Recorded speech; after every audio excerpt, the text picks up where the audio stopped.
Assalamu alaikum wa rahmatullahi wa barakatuh. Cette séance est consacrée au calcul mental. Pourquoi le calcul mental? Car c'est un passeport pour une réussite efficace en mathématiques et un moyen pour gagner du temps dans le calcul ou bien dans les contrôles. Aujourd'hui, la séance est consacrée au pourcentage. Nous devons suivre les méthodes suivantes. Donc, pour calculer 20% d'un nombre ou bien d'un prix ou bien d'une grandeur, tu n'as qu'à diviser par 5. L'exercice, 20% de 300, donc je prends 300 et je la divise par 5.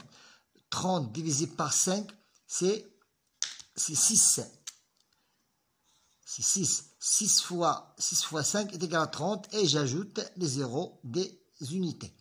Maintenant, 50% d'une grandeur ou bien d'un nombre, donc tu n'as qu'à diviser 50, le nombre par 2. Donc 50% de 450, je divise ce nombre par 2. Donc 400 divisé par 2, c'est 200. C'est 200. Et 500 divisé par 2, c'est 25. Maintenant, 25% d'une grandeur ou bien d'un nombre, donc tu n'as qu'à diviser ce nombre par 4. Dans l'exercice, 25% de 360, donc je divise 360 par 4. 36 divisé par 4, c'est 9. Ça veut dire 9 fois 4, c'est 36. Et j'ajoute les zéros des unités. Maintenant, 10% d'un nombre vient d'une grandeur, donc je n'ai qu'à diviser ce nombre par 10. 10% de 225, donc je divise 225 par 10.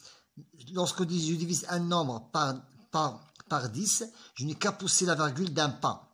Donc c'est 22,5. Je reprends l'exercice D. Lorsque je divise un nombre par 10, je n'ai qu'à pousser le nombre d'un pas. Donc 225 divisé par 10, c'est pousser la virgule de droite à gauche d'un pas. C'est 22,5.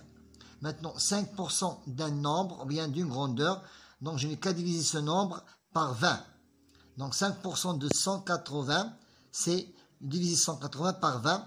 Je simplifie par les zéros, donc je simplifie par les zéros. Donc 18 divisé par 2, c'est 9.